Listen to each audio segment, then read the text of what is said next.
এবার ঈদের জন্য দেশে কোরবানিযোগ্য গবাদি পশুর মজুদ রয়েছে ১,২৯,৮০,০০০, যা গতবারের চেয়ে প্রায় ৪.৫ লাখ বেশি।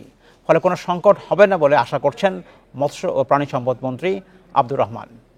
এসব নিয়ে আলোচনা করতে আমাদের সঙ্গে যোগ দিচ্ছেন প্রাণী সম্পদ অধিদপ্তরের উপপরিচালক মোহাম্মদ শরীফুল হক।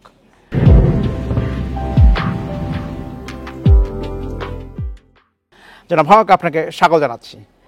খুবই ভালো সংবাদ যে বলা হচ্ছে এবার গতবারের চেয়ে প্রায় ৪ লাখ গবাদি পশু বেশি রয়েছে এবং যার ফলে সংকট হবে না বলেই সকলে আশা করছেন।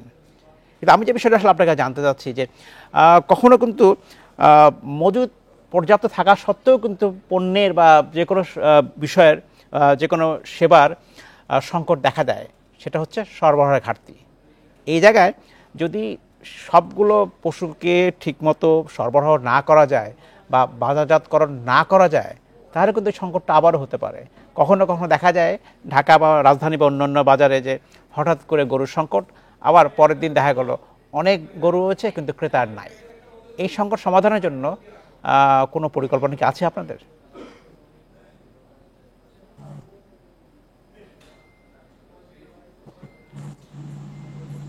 আসন্ন পবিত্র ঈদুল আজহা 2024 উপলক্ষে কোরবানি পশুর চাহিদা নিরূপণ সরবরাহ করবে মাননীয় মন্ত্রী মহোদয় নির্দেশনা দিয়েছে। মাননীয় মন্ত্রী মহোদয় নির্দেশনা আলোকে সমস্ত প্রতিষ্ঠান সমূহ যারা সংশ্লিষ্ট এই কোরবানি বাজার বা কোরবানির সাথে সংশ্লিষ্ট আছে সবাইকে সতর্ক থাকতে বলেছেন এবং সবার কার্যক্রমে অংশগ্রহণের মাধ্যমে কোনো ধরনের সংকট হবে না সেই আশ্বাস প্রদান করেছে।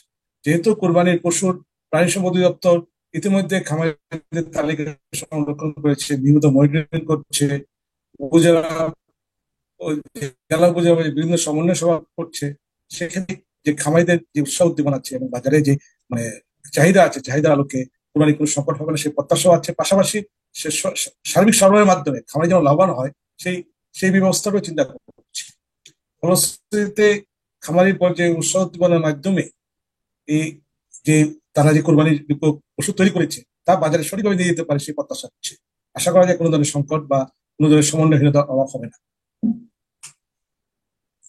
আরেকটি বিষয় আপনার দৃষ্টি আকর্ষণ করছি, যখন বলা হচ্ছে যে পর্যাপ্ত গবাদি পশু রয়েছে, স্বাস্থ্যসম্মত বা নিরাপদ পশুর চাহিদাও কিন্তু বাড়ছে এবং মানুষের কিন্তু অনেক ধরনের উদ্বেগও আছে যে অনেক খামারে যেটা হয়, খামারিরা অবৈধভাবে মোটা তাজাকরণ করেন, যেটা আসলে বিজ্ঞানসম্মত নয়।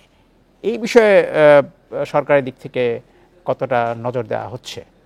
জনাব শরীফুল হক। প্রাণী সম্পদ অধিদপ্তর ইতিমধ্যে মাঠ পর্যায়ে খামারিদের তালিকা সংরক্ষণের পাশাপাশি হৃষ্টপুষ্টকরণের স্টেরয়েডের ব্যবহার, হরমোন ইত্যাদি রাসায়নিক ব্যবহারের কুফল সম্পর্কে ব্যাপক সচেতনতা সৃষ্টি করেছে। পাশাপাশি বৈজ্ঞানিক পদ্ধতি কিভাবে লালন পালন করা যায় সে বিষয়গুলিকে এবং সুস্থ সবল রেখে স্বাস্থ্যসম্মত মাংস উৎপাদনের জন্য এবং বিশেষ করে গাছ চাষ ভিত্তিক খাদ্য ব্যবস্থাপনা করে তোলার জন্য ব্যাপক প্রচারণা চালাচ্ছে। সেই ক্ষেত্রে এই বছর কোরবানিতে পশুগুলি আমাদের কিন্তু খাদ্যের ঘাসের আমাদের খাদ্য ব্যবস্থাপনার মাধ্যমে আমরা ধরনের ভালো জাতের গবাদি পশু সৃষ্টি করার জন্য উৎসাহ উদ্দীপনা সৃষ্টি করেছি। তাতে আশা করা যায় কোনো ধরনের স্টেরয়েড বা হরমোন বা ইত্যাদি রাসায়নিক যে সমস্ত কিন্তু একজন সাধারণ ক্রেতা কি করে বুঝবে যে কোন পশুটা ভালো বা ভালো নয়? সেক্ষেত্রে সরকারের তদারকি দল বিভিন্ন হাটে থাকবে কিনা?